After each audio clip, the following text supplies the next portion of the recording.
Hello, everyone. Welcome to the Shouganai Life podcast. Today, we're going to be talking about music. But first, we're going to start with some piano ASMR.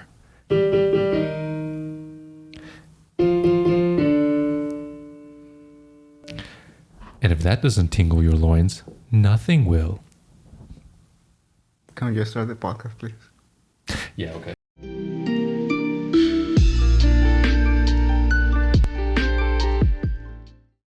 Bravely Default. Oh, yeah. That person's name is... And then I feel like that song single-handedly created... I bet that song created a group of people who play air violin. Mm-hmm. Mm-hmm. I mean, I'm willing to admit I've played. Everyone plays air guitar, because that's the cool thing to do. I've never seen anyone play air violin. I mean, my little brother played the violin for years. I play air piano. So, okay. And people have caught me doing that before because I'm like sitting in the lab with my earbuds in. I'm just trying to figure out in my head like how the fuck how the fuck do you play so fast? And then wait, you said you could play piano? I did. I could play piano. Fuck, that's why you were saying the keyboard thing. Yeah. Shit.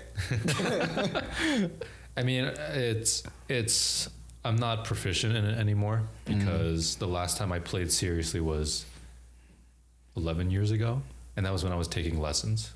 So, and I hated taking lessons. Why? Your sister was not hot enough. Yeah, dude, I need a. You need a 2D. I need a hot MILF, leaning over my shoulder. You want to play? Like leaning over my shoulder, whispering in my ear, telling me what I'm doing wrong, and putting her hands on mine and like moving my hands, and then young adolescent me is like, sweating up a storm, heavy breathing. Yeah. Yeah, but why do you hate it though? The practice. I hated the practice. Well, do you like it?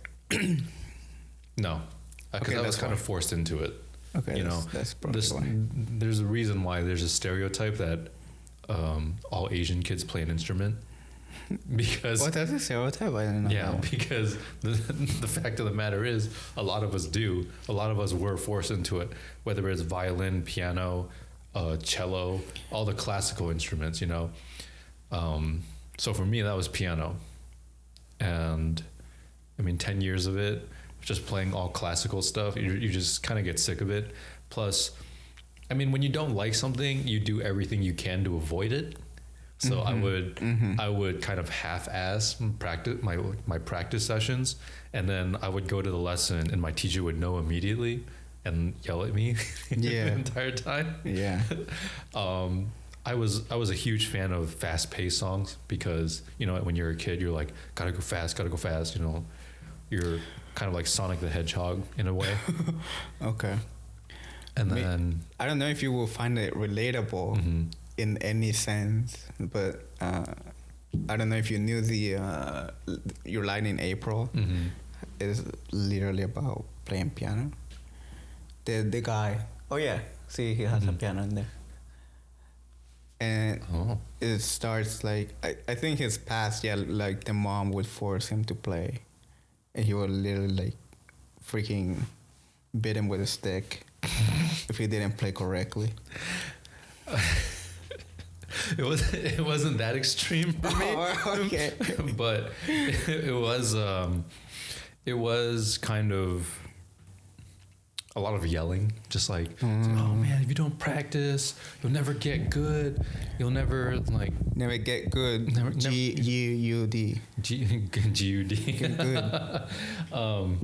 But I think after a while I was kind of like, well, why do I want to get good? Like, I didn't see a purpose for it, because in my mind I thought, who's gonna care?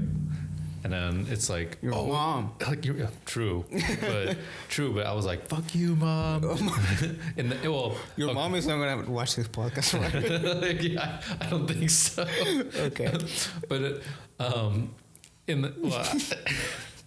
I mean, yeah, in the back of my head, yes, I was thinking like that, but You didn't actually say it. yeah, there was no tangible benefit to me. I thought, I hate doing this. Yeah, I'm pretty damn good at it. My teacher even called me. I'm pretty damn good at it, boy. But my teacher even told me like that I was her best student, like at the time before I quit. Yeah, because not only was I with her for so long, but I was playing all the hard bullshit, you know, like but I mean, as I got towards some of the more ridiculous songs, just like I swear the sheet music was just all black. You know, I was like, what am I doing? Like, I really don't want to. And at the time when I was quit, I was 15, and I mean, and at that point, you know, you're kind of more rebellious. You're just kind of like, fuck everything, fuck the world. I know everything there is to know. And then so I think my parents just gave up and were like, screw it, you're not doing lessons anymore. And this child was helpless. yeah, like this man is, well, this little boy, like where did we go wrong? Maybe we should have had an abortion. No. God damn it. But at the time, I was so happy to not be practicing anymore. I was like, oh hell yeah, like I don't have to play these shitty songs I don't care about anymore. I have all the freedom in the world to play whatever I want, you know. But then I never followed up on that. I just kind of gave up. You know, I was just like, yeah, screw it. And then when I went to college, you know, I realized that people love to make sheet music of pretty much anything, whether it's video game music, anime openings, pretty much anything, you know. Like, and if you just look up the title of a song and write sheet music right after it, chances are you'll probably find it. So for a little bit, I was able to kind of just find whatever I wanted and play it for a little bit. But then I gave up because some of these songs were just too hard, and because I was so out of practice, and I kind of got into the feedback loop of, oh, well, if I want to play this song, I got to practice, but I don't want to practice because I either made excuses in my head and thought, well, either I have no time to do so, or it'll take too long to learn the song, you know. And looking back, maybe I should have practiced a little more, like kind of kept up, you know, kept my skills up a little bit. Because essentially now I can read sheet music pretty easily. What I can't do is translate that to finger movements. So basically I have to start from not really square one, but I do have to kind of learn the basics from that, like now. So at least that's the way I look at it. I've seen in you know the channel Two Set Violin. I think I showed it to you. Sometimes they say don't like pay for your music sheets or something like that. Oh no, like, absolutely not. Oh really? Yeah, or like, I don't know, do you normally should get them free? You should, because the thing is, a lot of these sheet music creators, they just put them up as PDFs on their like drives and whatnot. You know, like if you're paying for sheet music, you're probably paying for like books and whatnot, like books with classical music in them. You're not really paying for modern music. You know, also classical music you. Oh yeah, you're not gonna find. Well, you might be able to, but it's actually, I don't know. In my mind, it's just easier to like look up, because there's plenty of music books out there that have sheet music for a lot of classical songs. So I think it just might be easier to do that. That being said, I don't know what it's like today in 2020, whether you can find these online. Just like pay like a small fee to download a PDF and print it out. Yeah, I think that's what they were saying. Mm-hmm. Kind of like don't torrent that shit kind of thing. Mm-hmm. Wait, did you say that they say you should pay for sheet music or don't? That you should. Oh, Just to be respectful kind of thing. mm. That's true. I didn't really know the dynamic of that whole thing. Yeah. I would defer to them mainly because they're actually accomplished musicians, and I'm just some guy who did lessons for 10 years and then quit. That 10 years is a long time though. Yeah, you would. Oh, that's a whole decade. Yeah. I mean, when you're a kid, you just don't have a choice. You know, I told my parents multiple times, I hate doing this. And they're like, yeah, well, too bad. Suck it up. Yeah, like, bitch. Just backhand me. Yeah. Backhand me, and I twirl back onto the piano stool. Oh. But, no, I see their point. I think if you can, you should. From what I've noticed, because sometimes I look up sheet music for anime openings, and a lot of them are just the creator just puts them up on like their Google Drive or something, or just in a simple download link and says like just check it out, you know. Probably because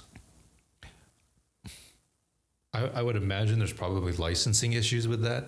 Like, oh, maybe. Yeah, I think that might be why. Like, you can't make money out of something that's not yours. Yeah. So even if it's kind of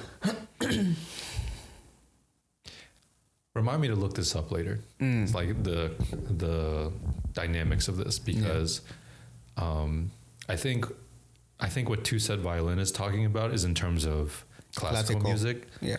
Which you should absolutely pay for. It's just easier. It's more respectful. Okay.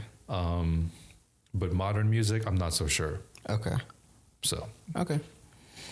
Well, talking about anime openings, I think the most recent one that a lot of people liked, anime series wise, was Demon Slayer.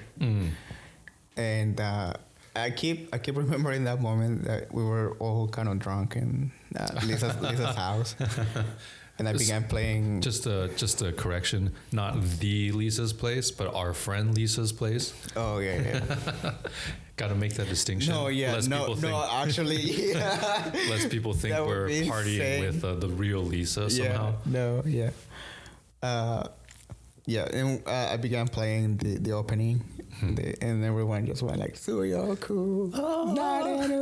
Holy crap! Trying to speak Japanese that they don't know, but you know, like what does this mean? I don't know. But that's half the fun when you're drunk. Yeah. So that was an awesome moment, right?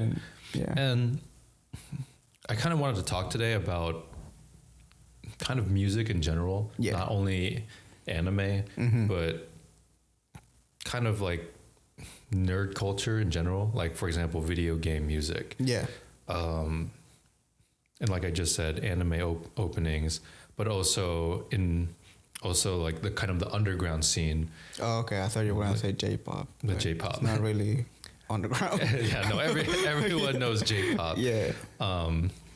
Everyone knows the stereotypical J-pop, K-pop. That being said, I never hear anyone talking about C-pop. C-pop? Chinese pop. Oh, Chinese pop. Yeah, mainly because I feel like the only people who listen to C-pop are people who can actually speak Mandarin in general.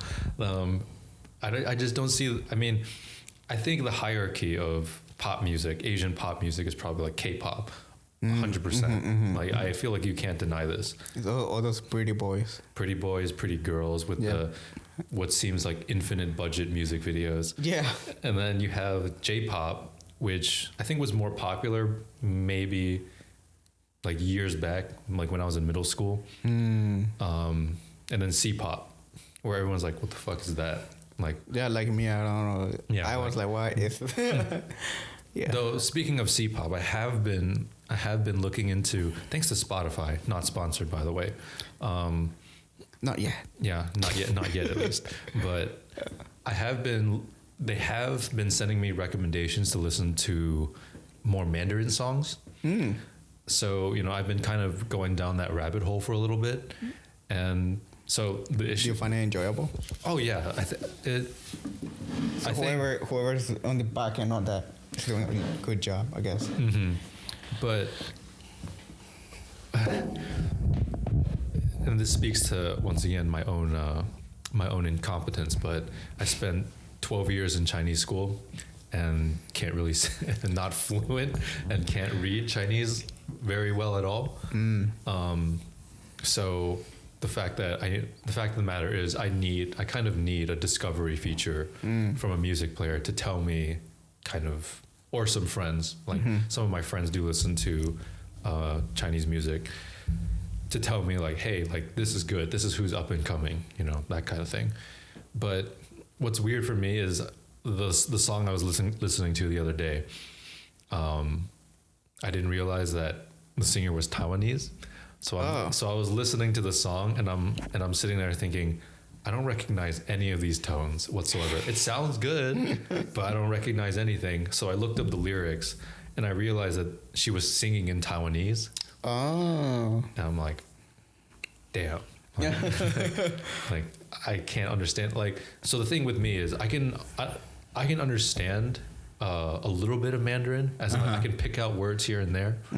The moment you switch to Taiwanese, you know, my parents' native language, I'm just like, I turn into a 2 IQ human being. Like I can't comprehend anything. So it's very different. It's very different. Oh, so it's not like even a little just similar kind of thing. I think so. I mean, because this is just my own opinion. I know fellow Taiwanese people will probably like get mad at me and be like, "Oh, you're not a true Taiwanese." And I'm just like, yeah, whatever. Like, but you know, like. Basically, long story short, whenever my parents wanted to talk shit about me, they would switch to Taiwanese. And that was my cue to just like leave the room. So I'm like, no. all right, you guys think you're being slick by speaking in your dialect, but you know what? I'm just gonna leave the room. And I'm gonna go listen to C-pop. Yeah, I'm gonna go listen to weeb shit. I'm gonna lock myself in my room, play video games. Yeah. Not study, not practice piano, stick it to the man, you know. Yeah. And here I am 10 years later, I'm like, shit, maybe I should have. Hey, man. And here I am now on a podcast talking about nerd shit. Yeah, it's fun. The fuck? Spending so much money on it too, you know, all this fancy equipment. But it's fun. Yeah. It's fun. We're not making any money out of it, but we will though. We will. Yeah. Or maybe, I don't know. But yeah, we'll see. I'm curious though, because for you obviously speak Spanish. No. Yeah. I'm like, wait a minute.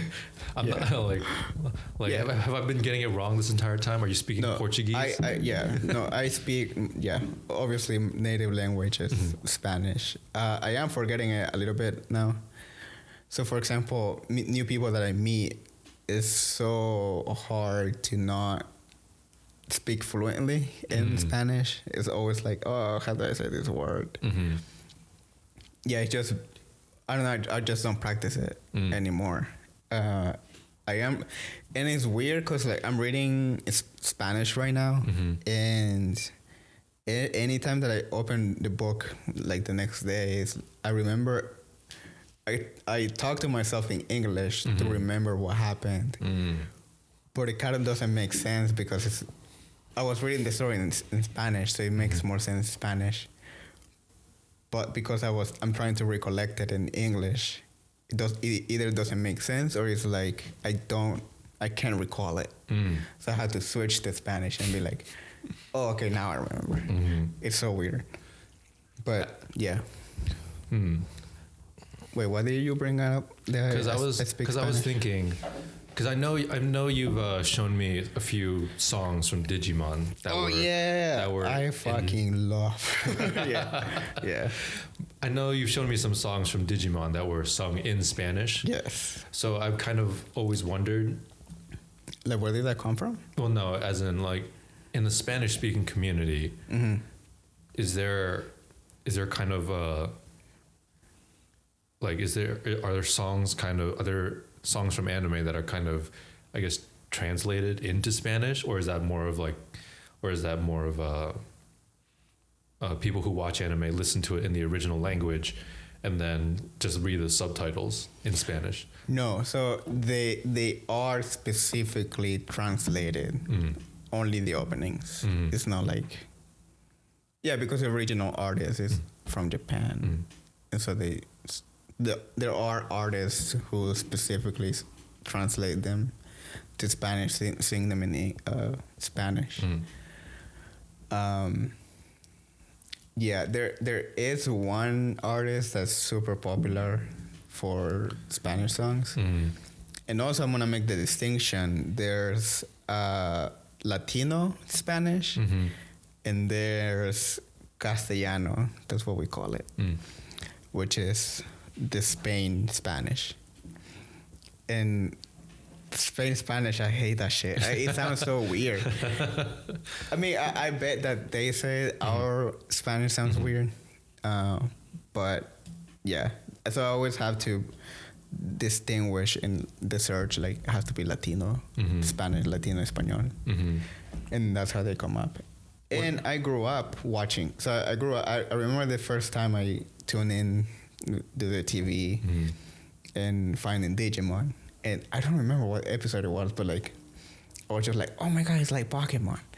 And then it's like I do remember it was more like more emotional, more like stuff at stake. Like I think from what I remember, Digimon kind of carved itself. I mean, Digimon probably came about to compete with Pokemon. Yeah. But I think they kind of carved out a niche for themselves. Yeah. In that they're more serious, like they tackle more serious topics. And because in fact, they actually die and stuff. Yeah. I think, if I remember right, there's actually a movie coming out where you have the original. I think what were they called? The Digidestined or something. They're like adults now. Oh yeah. And they have well, I guess new problems to solve or something. Yeah. So that to me was kind of interesting. Whereas in Pokemon, Ash is eternally 12 somehow. Yeah, he still has Pikachu. Yeah, still Pikachu looks the same as always. I mean, granted, they are kind of two different on opposite ends of the spectrum. Yeah. You're looking for just more fun, lighthearted stuff with Pokemon. Yeah. And Digimon, you're looking for more mature themes. Yeah. Well, I'm going to clarify here for anyone who may be ranting about this, but like, I know that the original Pokemon, I don't know if it's a manga, it should be a manga. It is way more serious. Like, I know that in the manga, the Pokemon actually die or like they get actually like cut off and shit. So it's like more serious and there's more like deeper themes to it. I've just read it from Reddit or from YouTube or stuff like that. I haven't actually read it myself, but like I am aware that I guess just Pokemon as an enterprise, they have just been milking it to make money out of it. For the game, for the figures, for the stuffed animal that I keep buying, but I understand from a business standpoint that's why they kept it running the same shit all over, so that new generations of kids keep getting into it. Yeah, they're probably not advertising the manga to little kids. Yeah, exactly. Like watching their favorite Pokemon just get cut up and just it's like, but. All that being said, I mean, everyone knows about the original Pokemon theme song, gotta catch them all. And stuff like this has gotten me to think about it over the years, but I've always kind of thought about the impact of music and like on the people who grow up on this. I mean, music in general, I think is, to me, the best art form. Okay. That's just my own opinion because I couldn't give any less of a shit about paintings, all that stuff. Yeah. But I think music is just so versatile in all the I mean, yeah, you could say paintings like elicit emotions in people, but I'm like, music does it better. And you can fight me if you disagree. Just kidding, don't fight me. I'm not ready to die for my opinions yet. But I think music is more universal too. Right. Yeah. But you know, I can't help but think of all the different anime openings, all of the video game music I've listened to over the years. And I like, and now I do want to add the caveat of music doesn't have to elicit emotion. I feel like music can also just be kind of white noise. So for example, you know, so for example, I have some music in my Spotify playlist that is just straight up like just pretty much rhythmic noise. Like that's the way I look at it. Like the stuff you send me kind of thing. Yeah. Okay. Like the stuff from how do you say it? Like Uchiko, Snail's House. Snail's House is I would like his alternate name because he separates the two, Snail's House from Uchiko, because he prefers Uchiko to be his more serious material, like his more kind of Asian themed material. Whereas obviously I think most people know who Snail's House is at this point. It's more kind of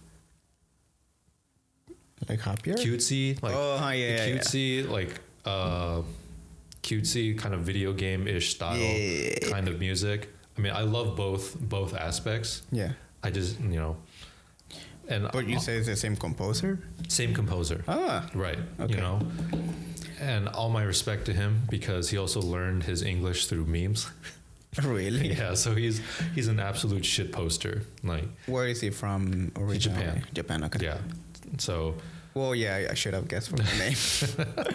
But like, I feel like you get super into, like you would know like the artist background story kind of thing. Mm-hmm. Whereas me, like, I normally don't really look into that. Mm-hmm. Even the name of the songs, I have no idea. Like, I just know that I like it. Mm-hmm. And I'm like, what's the name of this song? Mm-hmm. But like, I never really memorized it that to the point that if I listen to it, I would immediately know what the name is. Mm-hmm. I just know that I like it. Mm. Same thing. So I've been listening a lot to Yorushka. Super good. Mm-hmm. I love every song of her. And that has only happened, let me see, once before with Paramore. So Paramore is my all-time favorite band. And it began, I named it my favorite band because I kept listening to every song and I never got bored. Mm-hmm. And same thing is happening with Yorushka. It's like I listen to every song. Like 10,000 times. Every single song, I love it. And I'm like, holy crap, why do I like this so much? Put it on repeat? Yeah. And it speaks, I think that speaks for the emotional attachment. I think that the music triggers that thing in your brain that you just fall in love with it and you just want more and more and more. And that's why you keep replaying. Right. And going back to what I was saying about it being versatile, it's you can look for music that kind of creates that emotional attachment like you were saying. Mm-hmm. You can also look for music that, well, I mean, frankly, just sounds good in your head. Yeah. It's just crazy to me how adaptable it is to all kinds of taste. Now, for myself, I kind of have, my tastes are kind of all over the place. In fact, I don't think I really have a taste in particular. Mm-hmm. The only thing I won't listen to is country. Like, sorry, Martin. So if you're listening to this, but country is trash and will continue to be trash. I can only listen to people talk about their tractors and trucks so much before I'm like, okay, cool. Okay, yeah, I know that's very stereotypical. I know I'm talking in complete stereotypes right now, but I cannot stand like the twang of the twang of their voices, the subject matter. You know, I'm just like, yeah, no, I can't. That being said, all my respect to people who do listen to this. Like, you are more than free to do so. Yeah. Like, my opinion shouldn't impact, and in fact, none of our opinions should impact how you feel about music. Yeah, we're just waves over here. Yeah. You know, so for example, hip hop. I've never been one for hip hop. You know, and I will admit that I had ignorant, not ignorant thoughts, but ignorant preconceptions about hip hop. You know, a lot of times people who don't really listen to it think, oh, all they talk about is bitches and money and drugs. It's true. Which is to some degree, extent, yeah. it is true. But if you kind of go down the rabbit hole, and we're going to mention the rabbit hole a lot in this podcast, I think, in this particular episode. But if you go down that rabbit hole, you'll kind of find artists that fit your taste more. Mm-hmm. And because, at least at work, we blast hip hop all day, I've started finding a bigger appreciation for hip hop. Oh, really? Right. Like, I mean, it won't be the first thing I want to listen to, but like definitely it'll be part of my playlist in the future. Right. It kind of for me became like, the only word I can think of, desensitized, like kind of. I just muted it in my brain because it just got so repetitive to me. Because I go to in vitro, I go to retro, same hip hop shit, and I'm like, all right, I'm not paying attention anymore. Yeah. At least for me, because I mean, like you said, you kind of tune out the same songs after a while. Yeah. So as a result, what you end up doing is you kind of search for more. You kind of decide, all right, well, this is fun and all, but I want to hear more. I want to hear something that's more in depth, So I want to use Asian Kung Fu Generation as an example, because AKG for short, because I'm not going to say the whole name the entire time. AKG. AKG. Okay, yeah. So anyone who's watched anime knows who AKG is. And if you don't know who AKG is, you're not weeb enough. Like either you've been living under a rock, or you're not, or you're new to anime, which is fine, because Asian AKG has been doing openings for anime for, I want to say something like 15 plus years now. Yeah, see, I would not know that. I just know that I like them. Like, I think for me, when I try to go deeper, like into an artist's discography, I kind of by chance end up finding out more about this stuff. So, like you said, for the longest time, I kind of, when I looked for music, it was just like, oh, I like this from this band. Yeah. But I never really thought deeper about it, right? So AKG has done Full Metal Alchemist. They've done Naruto many times. They've done Bleach. And most recently, I think they did an anime called Dororo. I don't know how to say it. Like Dororo. Dororo. Some Dororo. And so it's funny because when I looked up the opening they did for that anime, a lot of the YouTube comments were like, "Oh, this sounds like Naruto trash," and I'm like, "Yo, you better put some respect on AKG's name, you absolute heathen." But anyway, so I consider AKG to be the kind of the anime J-rock standard, like the gold standard. Like I can agree with you that. must be at least this good. Yeah. To, be considered good, I guess. Yeah. So for me, I kind of started getting into the habit of, if I find an opening that I like, an anime opening that I like, I will look up the artist and I'll kind of look at what other work they've done before, and listen to a lot of the music in their older albums and whatnot. And when you do that, you find a lot of hidden gems where you're like, oh shit, I would have never heard this because this wasn't in an anime, But because I dug deeper, I was able to find this stuff. Yeah. Right. So the biggest example for me is a band called the Peggys. Who did the opening for Rascal Does Not Dream of who did the opening for Rascal Does Not Dream of Bunny Senpai. And I mean, obviously the opening was a huge banger, like I blast that shit every time. Yeah, I sang in the shower, and not really, but yeah, I did. I have to admit it. And my mom would hear me and shut the fuck. Which is hypocritical because I always tell her to stop singing. But anyway, but yeah. So I mean, I heard the song and I heard, wow, this is an absolute banger. Sugoi. Like, oh, sugoi desu. But so once I heard that, I was like, oh well, I gotta find more. And then as it turns out, I want more. As it turns out, they did another. I think they did an ending for another anime called Sarah's on My. Yeah, like that one's also that ending is also a banger. But but after hearing that, I was like, no, I want even more, because they have kind of a garage band kind of aesthetic to them.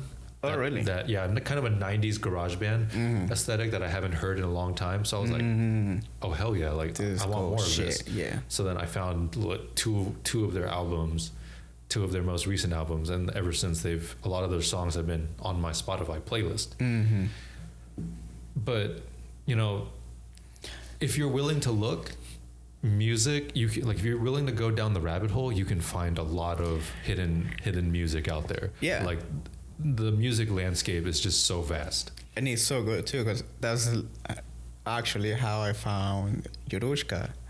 And I'm so glad I did, because like I love it.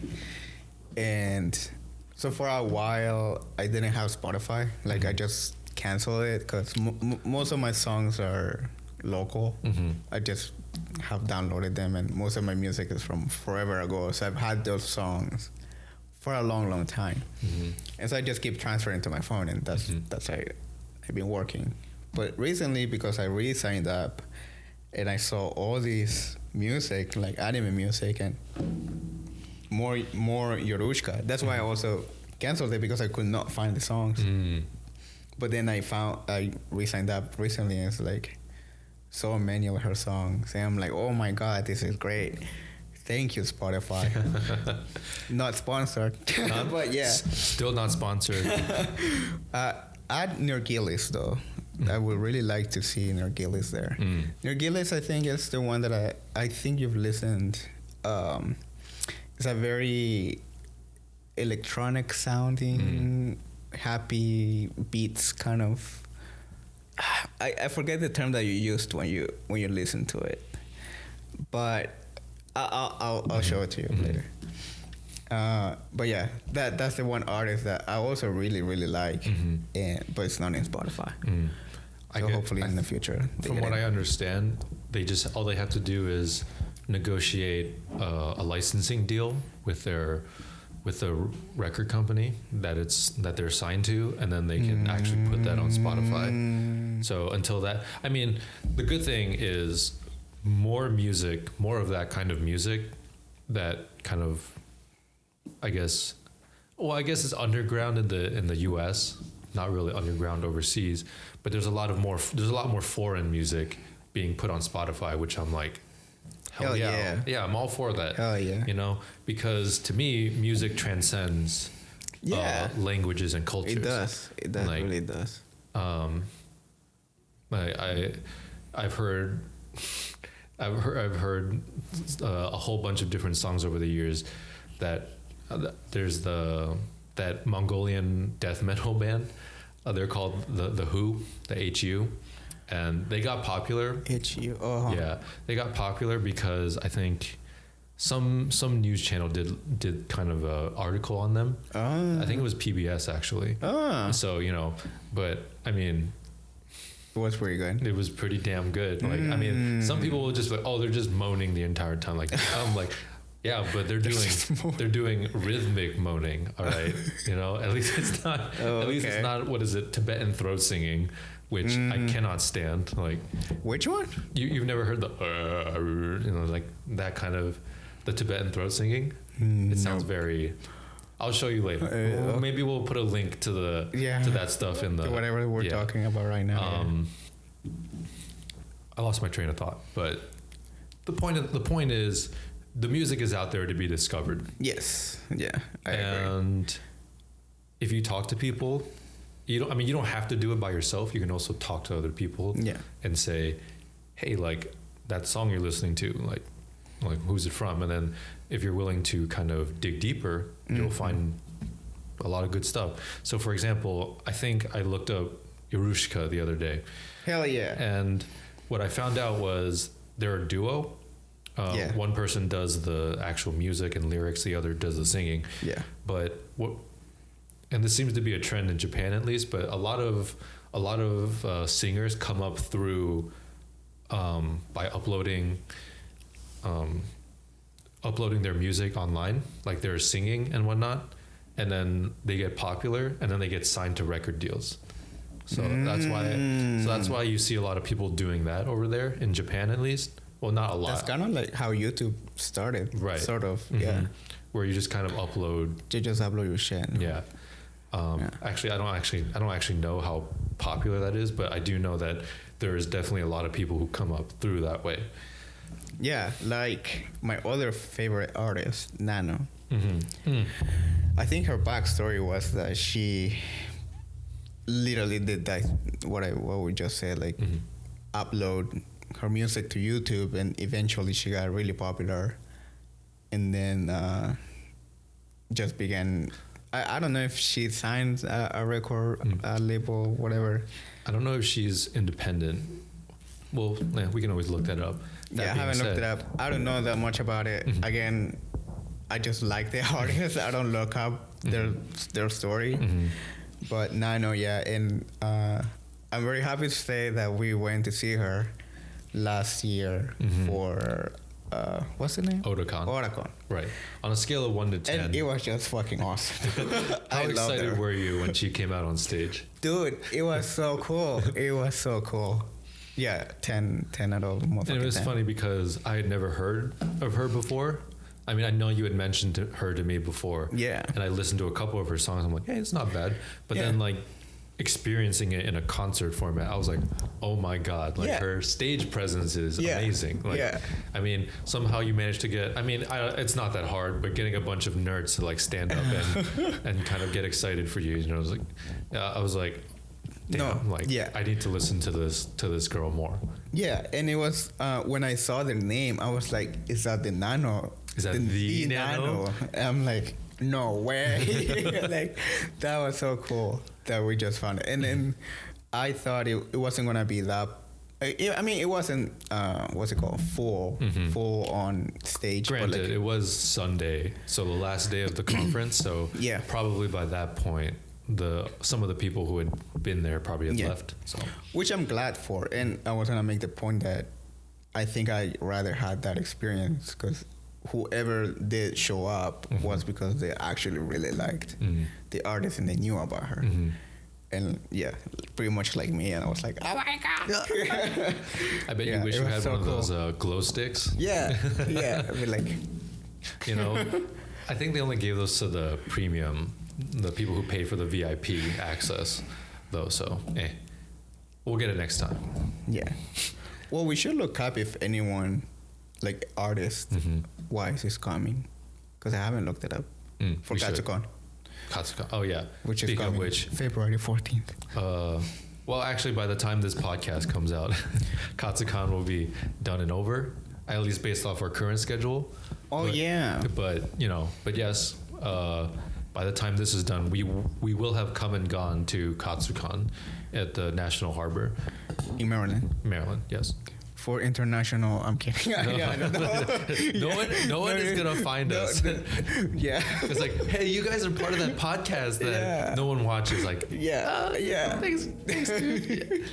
But I also wanted to touch on what I think is an underrated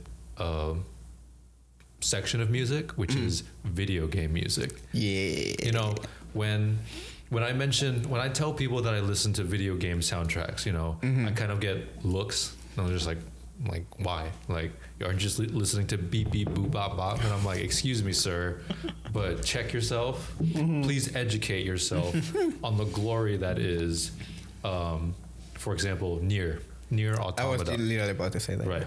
Like, if you don't think, like, if you listen to that and try to tell me that it's not good music, whatever, you can fight me, but once again, don't fight me.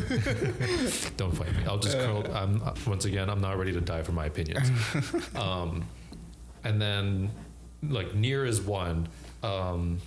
a game I played recently, Octopath Traveler. You know, so if you're into JR, I find, you know, when I was thinking about what we were going to talk about this podcast, I realized that a lot of the games I was going to mention are JRPGs. Yeah. You know, I find that JRPGs tend to have a lot of good music. Good music, yeah. Right. You're right. Prime example for me, I'm not huge, but like a good Zelda fan. Oh my God. Like it didn't really hit. And I'm going to make a comment about being a mature person and appreciating. Are you though? A little bit. But I'm just saying, like, because I played those games, like, holy crap, like, I don't know, when I was 13, 12, I have fucking idea. But, and I not even phased about it, like, I didn't think about it, the music. And now that I played them again, it's like, oh my God, this music is so beautiful. It's so well composed. It's like, oh my God, my heart. Like, you know, emotions and shit. To your point, I think as I've gotten older, I've started to appreciate music more. Yeah, that's my point. Like for example, 10 years ago, I wouldn't have cared about, my only thought process was, does it sound good? Will I listen to it? Yeah. Cool. You know, yeah. I didn't really look much deeper than that. You know, I only listened to songs that everyone was listening to, the popular stuff. But then, and like this kind of goes with the whole theme, but as I got older, I started exploring a little more, kind of exploring my taste a little more, kind of looking into other avenues of music. So hence why we've talked about anime, video game music, and just frankly, music in general. Yeah. You know, but so which is why, like, I don't want to say I've ascended, you know, because that sounds douchey as hell. but my taste in music is not based off genre anymore. Or at least I attempt to not base my taste on music. I mean, base my your taste on genre. Yeah. So yes, country is still out of the picture. So like, because I mean, I just feel like you're wasting your time. You're wasting. You're not able to experience like the full joy of music until you can kind of expand your horizons a little bit. Yeah. You know, and once again, I'm gonna mention video game music. So I played Final Fantasy 14. I kind of still not really. Yeah, I do, but. The music in that game is top notch. Like I know, and to people who may not have played it, I think to me a good criteria for video game music is if you can listen to it on its own without having the context of where it was used. That's some good music right there. You know, and I think a lot of Final Fantasy 14's music, even if you've never experienced the boss fights themselves, like on their own, like really good. But then once you're in the context of the act, like where it was used, you're like, your mind is blown. You're like, oh my God, this fits so well. Yeah. And then for me, I mean, there was a while where I explored music called Dojin music. Dojin music. Yeah, which is music made by, I want to call it underground indie, whatever. But every year Japan has an event called Comic-Con, right? Whoa, what is that? I have no idea what that is. No, you do. Yeah, no, I'm kidding.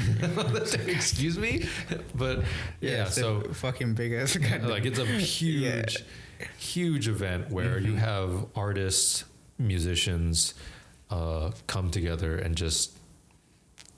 Well, yeah, there's the merchandise aspect of it, but there's just like people meeting up to talk about like nerd stuff. Yeah. So, so just to go back a little bit, some backstory. There's an old bullet hell game. You know what a bullet hell is, right? A what? A bullet hell game. Bullet hell? Yeah. So you ever play one of those games where you have like a character on the bottom of the screen, like shooting? Oh yeah. And you kind of have to maneuver them so they avoid projectiles. Oh, that's what. So kind of how near turns sometimes. Yeah. Okay. Exactly like that. Okay. Actually. Okay. So there's an old series. I think it's still being made by the same person there's an old series called Toho. It's a series of bullet hell games, and its claim to fame is that a lot of its music is really good, considered really good. And so what would happen was you'd have these circles, or I guess indie groups. I think in Japan they call these groups like circles. But you have these people who make remixes of all these themes, and they kind of turn them into various genres like rock, drum and bass. Yeah. Like kind of like, or turn them like have Eastern music, turn them into more Eastern music, EDM. So I kind of got my start in that scene through those remixes. Oh, okay. So, and then what happened was, every time a new game would come out, these circles would make new music, like based off some of the more popular themes. And then the thing is that they're not well known. Like these aren't well known people. Like if I told you some of the names of these circles, you'd be like, who the hell is that? Yeah. Right. And for the longest time, you would find these people on YouTube. Is Lightworks one of them? Lightworks? No, that's the name of the album. Oh, you mean Diverse System? Yeah. Yeah, Diverse System is one of those groups. Oh, okay. Yeah. They used to do Toho remixes. Oh, okay. For the longest time. But then what they ended up doing was they expanded their enterprise into kind of bringing together artists, like independent artists. And so I think I gave you a couple of these albums, but they have like themed albums like EDM, drum and bass, and they just get like all these artists to submit like a song and have a full album of them, right? And that to me was so cool because I got to listen to artists that I probably would never have been able to listen to otherwise. Yeah. But the thing is, you kind of had to dig through like YouTube, SoundCloud, and other like not so kosher download websites. Oh, okay. But are there like Japanese exclusive like a Japanese version of SoundCloud pretty much? I don't think so. No? Okay. Yeah. I think SoundCloud at this point has gotten big enough that you just have people from everywhere uploading there. Oh, really? Yeah, like Bandcamp, SoundCloud. Oh, Bandcamp. Yeah. And even some of them are on Spotify. So like to me it's amazing because these artists that I kind of grew up listening to when in my high school, college years, like they're becoming bigger and bigger, and they're kind of expanding like into other genres and whatnot. So, and I'm just gonna reiterate that music is just a huge rabbit hole that there, and honestly, I don't think, and for me personally, I don't think that I'm finished like exploring yet. No, there's so much music. Yeah. There's still so much music that I would want to listen to. Yeah. And kind of circling back to our initial topic, but yeah, I hated practicing piano, but I think it kind of gave me a basis for kind of who I am today. It's given me, now that I've had a few years to think about it, it's given me a deeper appreciation of music as a whole. Yeah. And I wanted to make a comment like that too. Is like on the surface, people who watch anime, blah, blah, but then we find the music, we find the lyrics. For example, Yorushka's, like the lyrics, every time I look them up, is very deep stuff. And it's like, damn, that's really thoughtful. You never think about those things, but it's like, just gives you, I think about it like, a bag of experiences in life. And then every time I listen to a really cool song, and it's like, it just sticks. And that's like, okay, to the bag. That's really cool. And I just go through life like that. And it, like you said, it makes me appreciate music in a deeper level. You kind of think, oh damn, I'm glad I've listened to this. Yeah, exactly. I'm so glad I found that. Yeah. And and again, all this stems from anime. It's like, I look up Lisa, and then like, related videos, Yorushka, and then other artists, and then that you otherwise would not have wouldn't have ever known about them. Mm-hmm. And for me personally, I hope this kind of convinces people that, you know, you don't have to think about like what people will think when you tell them that, hey, I found this song from a video game, from an anime. Music is music. You know? Music is music. Like, right. if it sounds good and you enjoy it, why not just like rock to it? Just bang your fucking head. Yeah, just fucking. But yeah. Yeah. I mean, I hope we can. I hope something like this can convince people who are on the fence about exploring their tastes. Yeah. Like, you know, like convince them to kind of expand their horizons a little bit. You know, for example, some of our coworkers are looking into getting into anime or have gone into anime. Stay tuned. You know, they might be on here, but I mean, I'm excited. You know, like if on the chance that we gather an audience that has never experienced some of these before, and we can kind of share our experiences, I think that'll be. I think that's all we can ask for at this point. I would love to be able to just create a community. To talk about this stuff. And I think that's all life is pretty much. It's just things that when you find something new, it's like the first things you do is, I'm gonna share it with this person, my friend. It's just talk about it, and that's how you make connections and how you grow up in life, pretty much. Well, I think with that, I think that was a good conversation topic. Yeah. You know, thank you for watching. Tune in listening. And listening, you know, depending on your choice of medium. Tune in next time for when we talk about some unknown topic that I haven't thought of yet. I haven't thought about it either. Yeah. But we'll figure it out. Undoubtedly, it'll be nerd shit. Yeah. That's what this podcast is about. Yeah, pretty much. I mean, come on. Who the fuck names their podcast Shouganai? Like fucking weebs. Well, if you're still here, thank you so much for listening. I'll see you next time.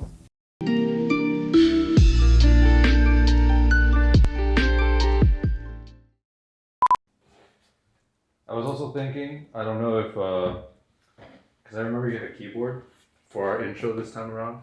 We could put the keyboard on this desk. And I'm going to be like, hello everyone. Welcome to the Shouganai Life podcast. Today we're going to be... A keyboard. Your keyboard. Oh, the piano thing. Yeah. It's like, and we go, hello everyone. Fuck. All right. God damn it. Take 4.